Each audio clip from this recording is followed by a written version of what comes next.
SPMI dan SPME. SPME kita kenal dengan sebutan akreditasi. Nah, secara alamiah mestinya kalau SPMI-nya bagus, tentu saja SPMI-nya kita juga berharap sangat bagus gitu ya.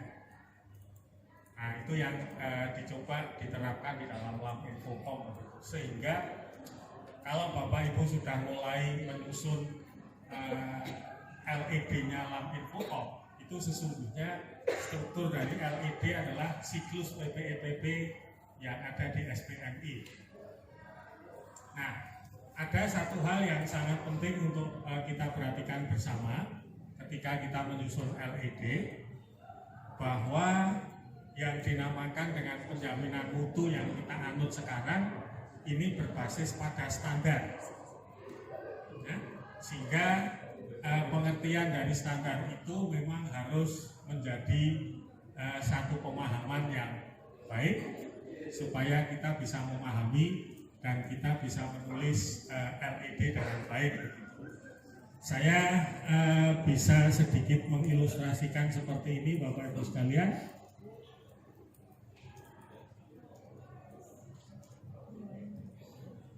Kalau saya membaca Webster, yang namanya standar itu adalah ukuran sebuah capaian gitu, atau ukuran kualitas.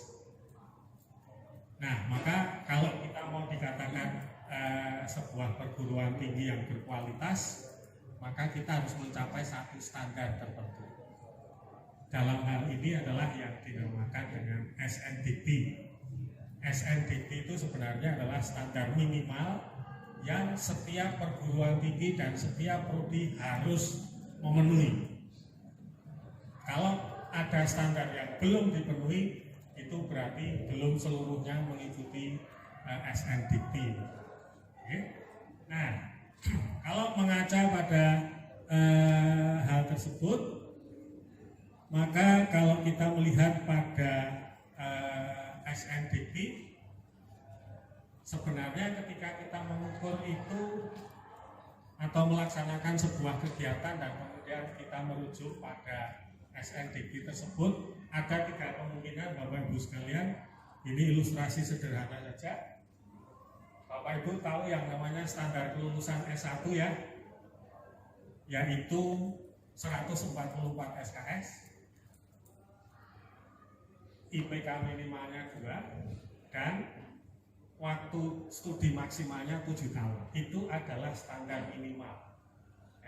Nah, sekarang saya mencoba mengilustrasikan secara sederhana seperti ini, Bapak Ibu sekalian.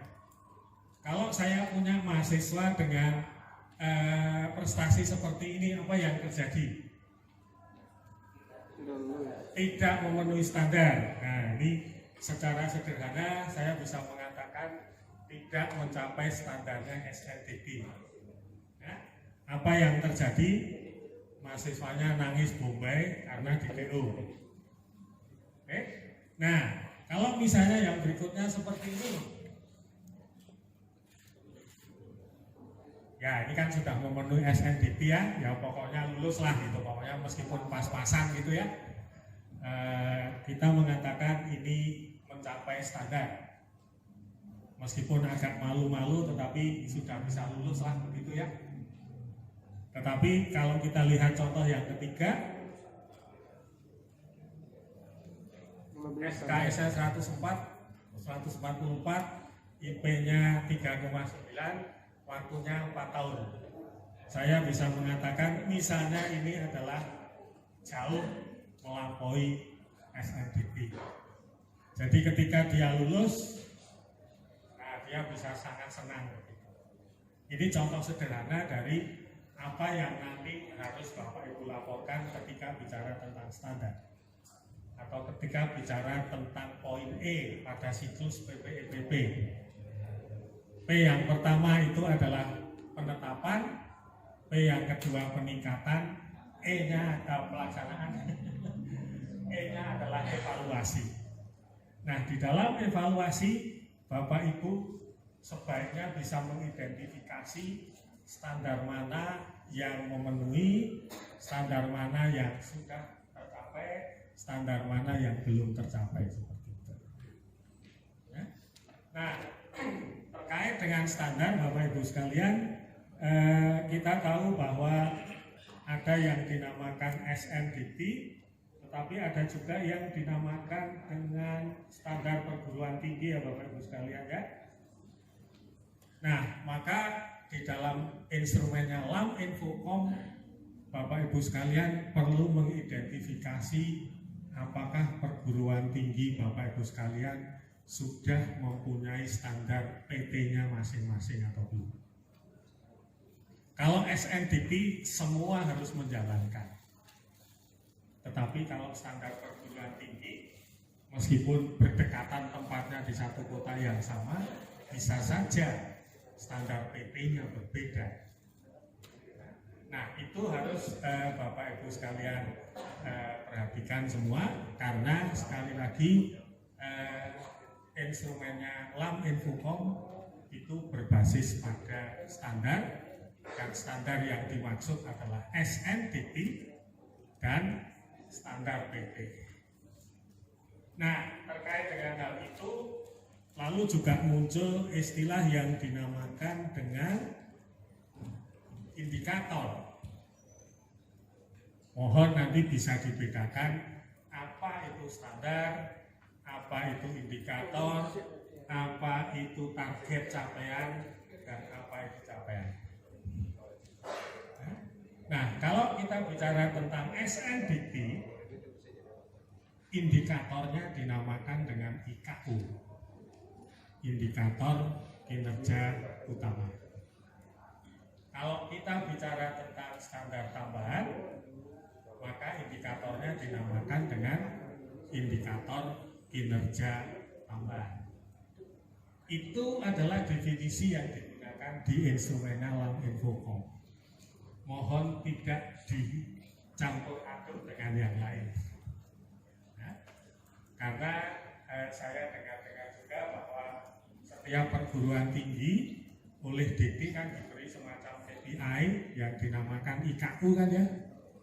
Nah, IKU-nya dari DT itu berbeda dengan IKU kita. Jadi kalau IKU kita itu adalah indikator yang berkaitan dengan SNDT, seperti yang saya gambarkan di sana. Sementara kalau indikator dari perguruan tinggi masing-masing itu dinamakan dengan indikator kinerja tambahan. Saya kira Bapak Ibu sekalian juga sudah tahu ya yang dinamakan standar apa, SNDT itu seperti apa dan standar tambahan itu seperti apa gitu ya. Jadi yang 24 itu adalah SNDT, yang di bawah adalah standar perguruan tinggi. Sekali lagi, standar perguruan tinggi mungkin ada PT yang masih mempunyai 3 standar PT. Ada PT yang mungkin sudah mempunyai 15 standar perguruan tinggi. Tidak masalah, karena standar tambahan itu disesuaikan dengan kebutuhan perguruan tinggi masing-masing. Oke? Nah, kemudian ada hal lain yang ingin saya sampaikan, ini Bapak Ibu sekalian.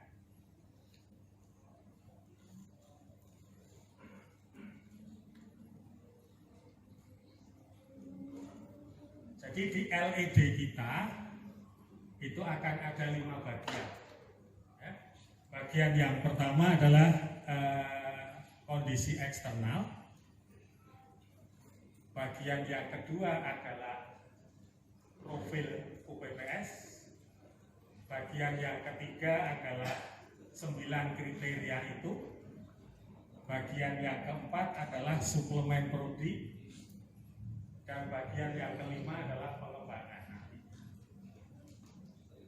Nah, masing-masing ini sebenarnya ada fokusnya juga Bapak Ibu sekalian. Ketika Bapak Ibu sekalian menjelaskan tentang kondisi eksternal, itu diharapkan Bapak Ibu sekalian bisa mengidentifikasi peluang dan ancaman terhadap UPPS maupun prodi yang diakreditasi. Peluang itu tentu saja adalah hal-hal yang bisa membuat UPPS atau prodi semakin berkembang. Sementara kalau ancaman itu adalah hal-hal yang bisa membuat prodinya bubar, istilahnya saja begitu. Nah, ini harus bisa diidentifikasi pada bagian analisis kondisi eksternal. Oke. Kemudian pada bagian profil, dari situ kita bisa mengidentifikasi kekuatan kita itu seperti apa, strength-nya. Pada bagian C, kita bisa mengidentifikasi kekuatan dan bisa mengidentifikasi weakness. Saya sering ditanya Bapak Ibu sekalian, apakah kalau saya menulis weakness 2 poin itu nilainya lebih baik dibanding kalau saya menulis weakness 10 poin? Tidak. Justru mungkin saya akan memberi nilai yang lebih baik pada 10 weakness yang ditulis secara jujur tadi. Karena apa? Karena weakness yang kita tulis apa adanya itu justru baik nanti untuk menentukan strategi pengembangan yang baik. Kalau kita menutup-nutupi kelemahan kita, ya pada akhirnya nanti malah kita bisa salah langkah. Jadi sini tidak ada kaitannya kalau weakness-nya sedikit pasti nilainya dengan lebih baik. Tidak harus begitu. Ya. Oke, kemudian suplemen di sini juga untuk menunjukkan strength kita. Nah, kadang-kadang saya menjumpai data pada kriteria 9 itu tidak konsisten dengan profil. Jadi mohon nanti sebelum dikirim ke LAM, tolong data kuantitatif pada profil itu mestinya harus konsisten dengan yang disampaikan pada bagian 9 kriteria. Nah, dari sini kemudian kita melakukan analisis capaian kinerja yang pada dasarnya untuk menentukan standar ini sudah terlampaui, standar satunya sudah kita capai, tetapi ada standar yang belum tercapai. Nah, dari standar yang sudah tercapai tadi kita bisa menemukan yang namanya best practices-nya apa, praktek baiknya apa, supaya nanti bisa digunakan untuk yang lain misalnya. Kalau ada standar yang belum tercapai, mohon juga bisa diidentifikasi adanya akar masalah. Jadi akar masalah itu belum kadang-kadang yang disampaikan itu hanya di permukaan gitu ya. Tapi mestinya harus lebih dalam. Contohnya seperti ini. Kalau Bapak Ibu sekalian datang ke dokter, dokternya bertanya, Bapak kenapa itu? Kalau dokternya menjawab, maaf, Bapak Ibu sekalian menjawab, saya demam. Nah, demam itu kan bisa dikatakan hampir semua penyakit itu diawali dengan demam. Jadi kalau demam itu dijadikan akar masalah, itu belum tepat. Karena mestinya harus ditelusur lagi. Mungkin demam, tambah flu, tambah pilek, dan seterusnya, dan seterusnya. Nah, dari sini kemudian Bapak Ibu sekalian menggandeng untuk membuat yang namanya analisis SWOT. Ya. Strength dan weakness-nya itu dari komponen B, C, dan D.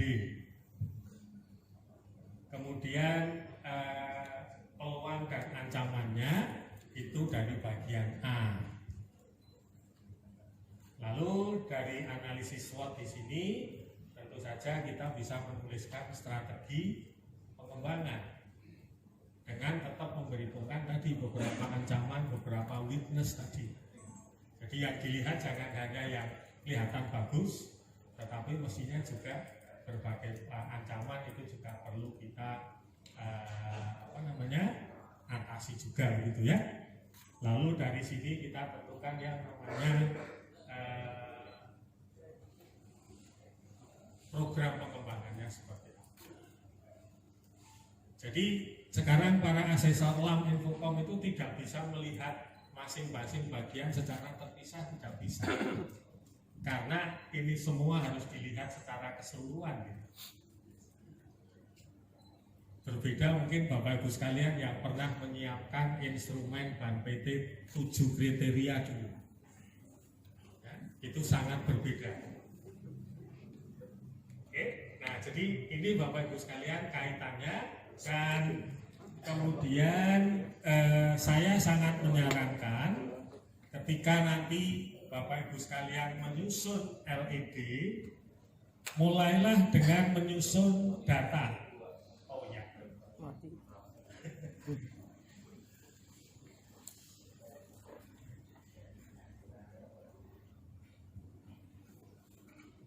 Jadi ketika menyusun LED nanti, mulailah dengan menyusun datanya dulu, yaitu di LKPS. Lalu juga dokumen-dokumen pendukungnya sebaiknya disiapkan. Baru kemudian yang berikutnya adalah memahami 9 kriteria itu yang diminta apa saja. Dari beberapa pengalaman, kadang-kadang prodi itu menjawab pertanyaan yang tidak ditanyakan, tetapi yang ditanyakan malah tidak dijawab. Karena apa? Karena mereka mungkin tidak membaca apa yang diminta di dalam instrumennya. Jadi jangan dibalik Bapak Ibu sekalian, saya tak nyiapkan LED-nya dulu, nanti LKPS-nya belakangan. Keliru kalau seperti itu. Karena dasar kita menganalisis di dalam LED itu adalah data yang kita susun di dalam LKPS. Tetapi ingin saya sampaikan bahwa LKPS-nya LAM Infocom itu memang tidak dalam bentuk Excel. Ya, jadi LKPS-nya LAM Infocom tidak perlu di Excel-kan, karena memang itu tidak akan ditarik ke sistem seperti Ban PT. Tetapi Bapak Ibu tetap harus menyiapkan LKPS itu, dan nanti cukup dikirim dalam bentuk PDF. Sehingga dengan kata lain, dokumen akreditasi LAM Infocom itu yang perlu dikirim ke sistem SALAM itu adalah LED dan LKPS. Semuanya dalam bentuk PDF. Kira-kira itu pengantar dari saya Bapak Ibu sekalian. Monggo kalau ini mau dibedah lagi saya persilakan. Ya, ini tadi ketersediaan data, lalu yang berikutnya baru kita bercerita di dalam LED. Oke. Jadi sekali lagi kriteria 1 itu yang ditanyakan apa, kriteria 2 yang ditanyakan apa, dan seterusnya. Ini kalau boleh saya menyebutnya adalah laporan evaluasi diri begitu. Jangan dibalik ya, nanti kalau dibalik nanti keliru. Saya kira itu dulu Bapak Ibu sekalian pengantar dari saya. Monggo nanti kita bedah lagi sesuai dengan pertanyaan-pertanyaan yang diajukan begitu. Terima kasih.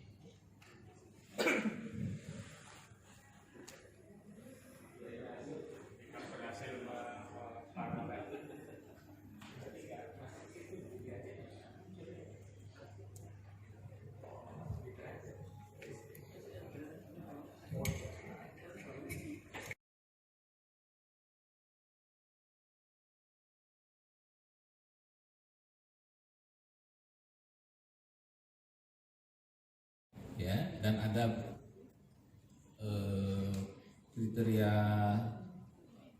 1, 2 tuh nggak ada tabelnya, 3 nggak ada ya, 1, 2, 6, 7, 8 itu nggak ada tabelnya, tidak perlu diapa-apain, tidak perlu diapa-apakan. Beberapa nanya ke saya, Pak ini gimana nih, tulisannya di LKPS tidak ada tabel, kami mesti ngapain? Nggak mesti ngapa-ngapain. Ya, belanja aja ke pasar, beli makanan dan dimakan. Ya, jadi LKPS-nya seperti itu aja. Seperti apa adanya. Yang diminta isi diisi, yang nggak diminta nggak usah diisi. Fokusnya di LED, laporan evaluasi diri. Oke? Dua-duanya dalam bentuk PDF dikirimnya ya. Dua-duanya dalam bentuk PDF. Kita nggak punya bentuk Excel karena LAM Infocom tidak melihat data kuantitatif yang diproses secara otomatis seperti Ban PT. Kemudian menegaskan kembali siklus PPEPP. Ini masih aja banyak kesalahan pemahaman terkait dengan hal ini. Sekali lagi Bapak Ibu sekalian, mohon dilihat penjaminan mutu yang ada di kampus kita masing-masing. Harusnya proses jaminan mutu itu sudah dilakukan dengan mencakup 5 tahapan ini.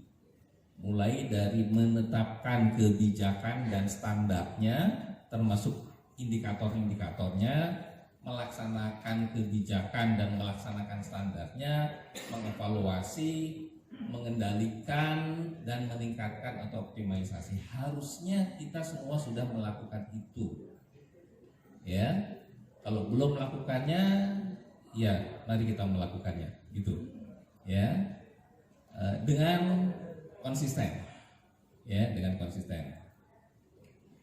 Yang pertama memang karena kebutuhan pendidikan kita menuntut itu. Yang kedua, Laminfokom meminta Bapak Ibu untuk secara disiplin dan konsisten dan tertib dan cermat dan seksama untuk melakukan hal itu dengan cara yang sebaik-baiknya, dengan cara seksama dan dalam tempo yang singkat-singkatnya.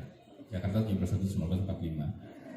Ya, jadi mulai dari penetapan itu kebijakan dan standarnya, nanti saya kupas sedikit lagi. Kemudian pelaksanaannya, apa yang ditetapkan dilaksanakan, dan tidak ada pelaksanaan yang tidak ada kebijakannya, tidak ada kegiatan yang tidak ada kebijakan atau standarnya. Bapak Ibu bikin seminar, harusnya sudah ada standar, berapa kali seminar per tahun. Bapak Ibu bikin penelitian, sudah ada standarnya, berapa publikasi dan berapa jumlah penelitian ditargetkan setiap tahun oleh setiap dosen. Bapak Ibu melakukan perkuliahan, sudah ada standarnya, bagaimana proses pembelajaran itu harus dilakukan. Hampir semua kegiatan yang kita lakukan di kampus kita harusnya ada standarnya. Kalau sekarang belum ada, gimana? Bikin. Ya. Kemudian setiap kegiatan itu dievaluasi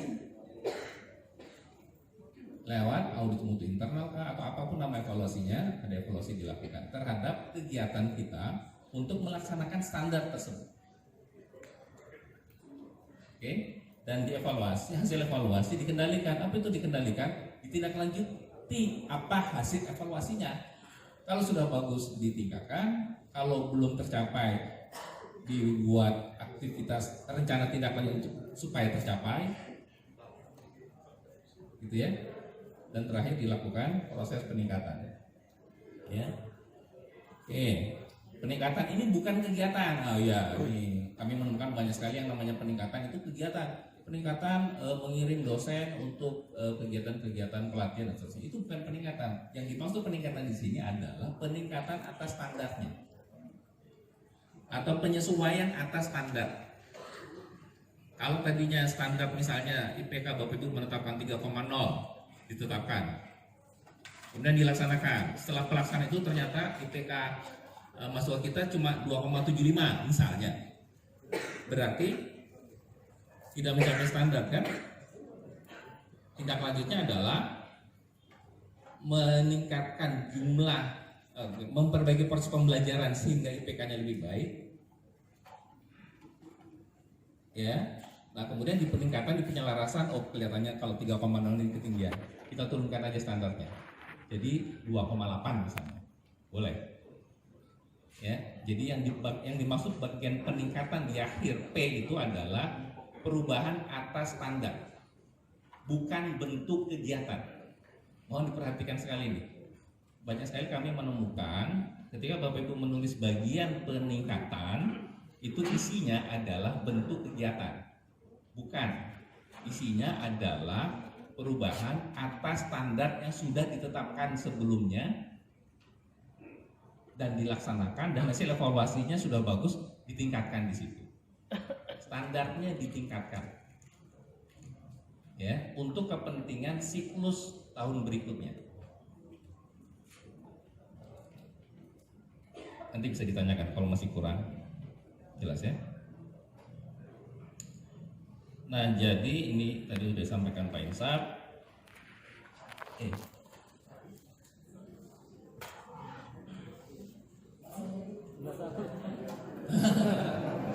Sini. Gak apa-apa supaya lehernya tadi kan terus ada keseimbangan urat dan otot-otot leher kita ya.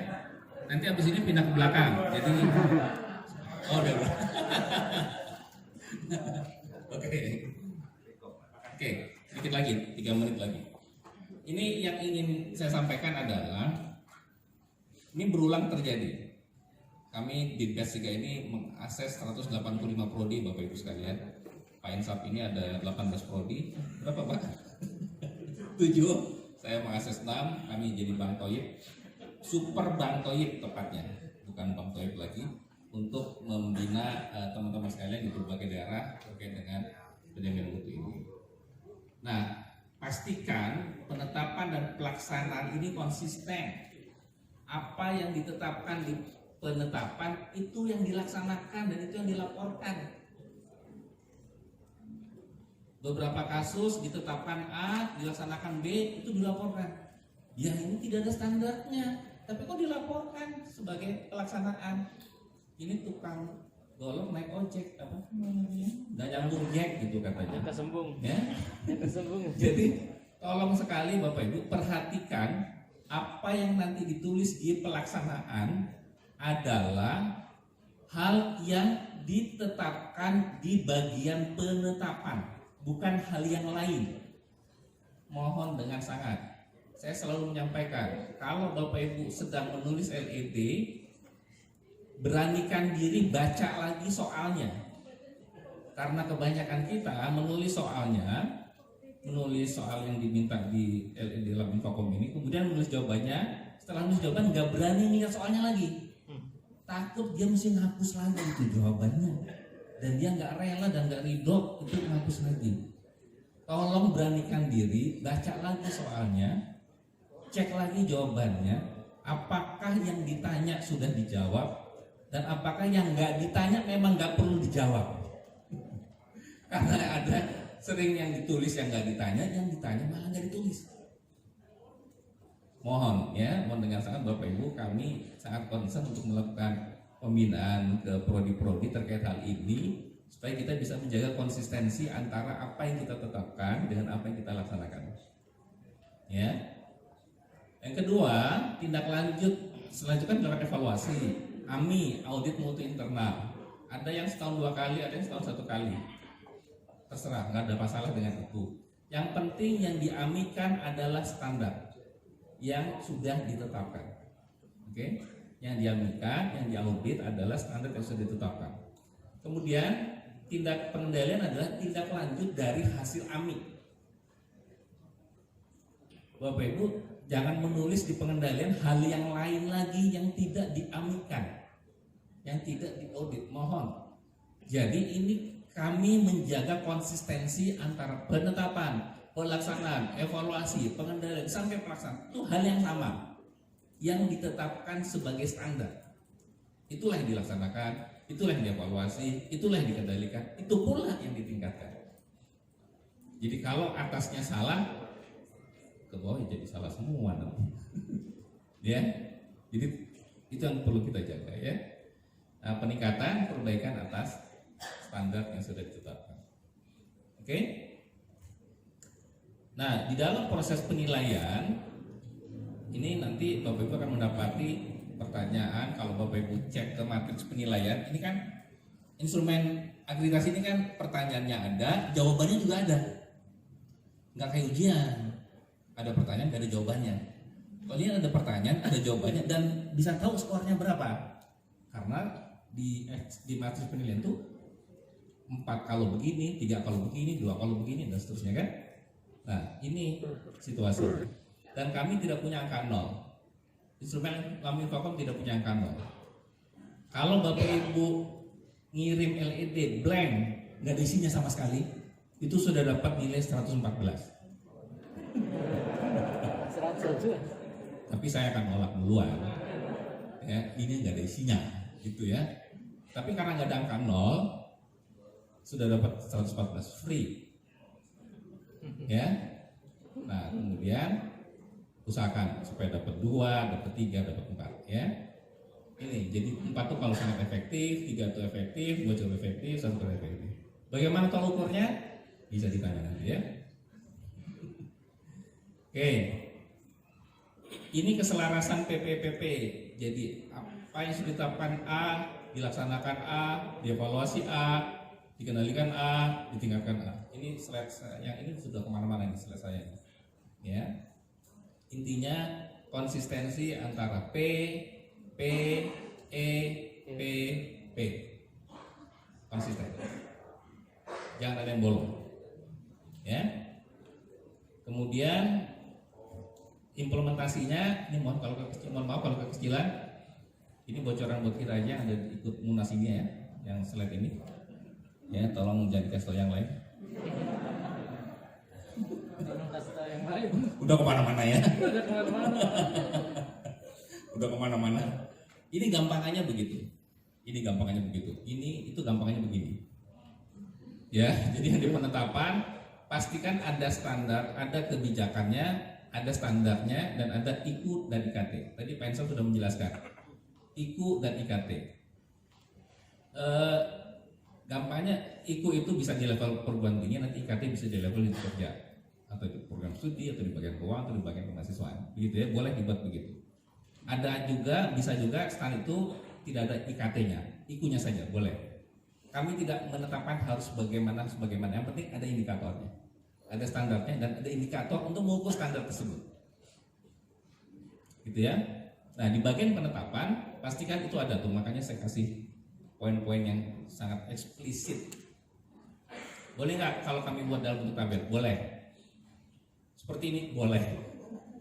Udah dibocorin. Pelaksanaan, pastikan keterlaksanaan atas standar, atas kebijakan, bukan yang lain, dan berikan bukti atas pelaksanaannya. Ini jadi masalah juga. Bapak Ibu tolong kalau pelaksanaan itu tuliskan bukti. Bukti apa? Fakta dan data. Apa itu fakta dan data? Ada waktunya, ada objek yang definitif. Siap, kalau jangan bilang begini, melakukan kegiatan evaluasi kurikulum yang menghadirkan pemangku kepentingan, titik. Itu bukan kalimat pelaksanaan, bukan bukti pelaksanaan. Pelaksanaan jika Bapak Ibu nulisnya evaluasi kurikulum dilakukan dengan menghadirkan pemangku kepentingan internal, yaitu alumni sebanyak 3 orang, mahasiswa sebanyak 2 orang, dosen sebanyak 2 orang pada tanggal sekian. Itu baru pelaksanaan. Oke? Ya. Nah, nanti sampaikan bukti pelaksanaan dan nggak perlu ngeprint. Ini udah zamannya paperless. Bapak Ibu kasih link saja ke dokumen yang dimaksud. Nggak usah naruh foto juga, deh. Apalagi foto asesor nggak perlu.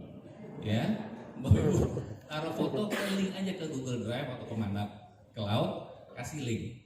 Tapi jangan ngasih link ke folder yang isinya ada 1000 file. Itu menyiksa asesor namanya. Ya, kasih link langsung ke file yang dimaksud, sehingga ketika asesor nanti mengklik langsung ke file tersebut, bukan ke tempat lain. Ya, silakan. Evaluasi yang ketiga itu audit mutu internal, ceritakan kapan auditnya, standar apa saja yang diaudit dan seterusnya. Dan yang diaudit sekali lagi harus mencakup semua standar yang sudah ditetapkan di atas. Ya, peningkatan, pengendalian begitu juga dan peningkatan begitu juga. Slide saya terakhir, Pak Pri, kami mulai harus dari mana? Dari sini. Pertama, lihat daftar standar yang ada di kantor penjaminan mutu. Perhatikan apakah standar itu sudah mencakup instrumen yang diminta oleh LAM Infocom. Kami punya 150 standar. Lihat 150 itu, apakah instrumen yang ada di dalam Infocom sudah tercakup di dalam standar itu atau belum? Kalau sudah, alhamdulillah, bersyukur pada Allah Subhanahu wa taala. Ya, kalau belum, masukkan. Jika daftar yang ada belum mencakup instrumen Infocom, maka tambahkan pernyataan Infocom sebagai standar di SPMI agar dapat dievaluasi melalui kami. Ya, tolong ditambahkan kalau belum ada di dalam daftar standar. Kami membuat instrumen Infocom juga bukan karangan-karangan kami sendiri. Ngelihat ke Ban PT, ngelihat ke SPMI gitu. Jadi harusnya apa yang ada di instrumen Infocom sudah ada dalam daftar standar yang diamikan di tingkat perguruan tinggi di kampus Bapak Ibu. Kemudian yang ketiga, pastikan semua butir yang ada menjadi tuntunan Infocom ada dalam di semua kriteria sudah tercakup dalam daftar standar itu. Kepentingannya apa? Untuk menjawab pertanyaan di LED, laporan evaluasi diri lebih pokok. Paham ya, Ibu ya? Yang kedua, di pelaksanaan setiap kegiatan yang dilakukan, pastikan ada kebijakan yang memerintahkan dan ada standar yang dijadikan acuan atau target. Jadi ketika menulis pelaksanaan, tolong tuliskan bahwa pelaksanaan itu dalam rangka menjalankan standar yang mana? Yang mana itu yang tadi ditetapkan di penetapan. Gitu ya? Mudah-mudahan nggak terlalu rumit nih. Malam-malam begini udah waktunya jalan-jalan ke pantai gitu. Kalau disuruh mikirin instrumen. Kalau ini Bapak Ibu tolong diingat SPPD-nya kan bukan ke pantai kan, SPPD-nya kan untuk belajar. Ya, yang ketiga, setiap kegiatan pastikan ada bukti pelaksanaan. Sekali lagi, bukti atas pelaksanaan. Nah, ini udah, saya pikir ini tadi sudah. Jadi pastikan semua standar dievaluasi itu ada yang dievaluasi, kemudian pengendalian tindak lanjut dari hasil evaluasi. Baik yang sudah, Pak Pri, ini yang dikendalikan yang evaluasinya belum mencapai saja atau semuanya? Semua aja. Jadi yang sudah melampaui tindak lanjutnya nanti pertahankan. Yang belum, lakukan tindak lanjut berupa koreksi atau perbaikan. Gitu ya. Nah, peningkatan tadi sudah saya sampaikan adalah peningkatan atas standar. Itu barangkali tambahan dari saya Bapak Ibu.